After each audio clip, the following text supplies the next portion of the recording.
Saudara, hujan deras yang mengguyur Kabupaten Luwu, Sulawesi Selatan sejak Jumat pagi mengakibatkan ratusan rumah di dua kecamatan terendam banjir.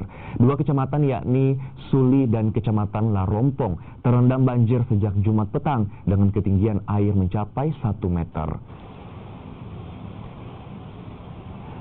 Banjir merendam dua kecamatan di Kabupaten Luwu, Sulawesi Selatan setelah diguyur hujan deras sejak Jumat petang.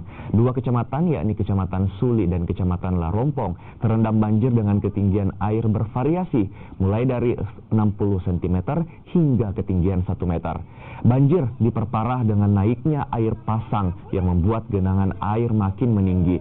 Sejumlah warga memilih untuk mengungsi di tempat yang lebih aman dan rumah ibadah lantaran khawatir air makin naik. Sebagian warga juga memilih untuk tetap bertahan di rumah masing-masing untuk menjaga harta benda milik mereka. Menurut warga, banjir kali ini membuat sejumlah barang mereka terendam karena ditinggal pergi pemiliknya berziarah usai lebaran. Akibat hujan deras mulai dari tadi subuh, akhirnya air gunung bertemu dengan air laut, air pasang. Nah, ini mungkin akibat Sungai Larompong ini Pak, Pendangkalan ini, dan tidak ada tanggulnya ini Pak.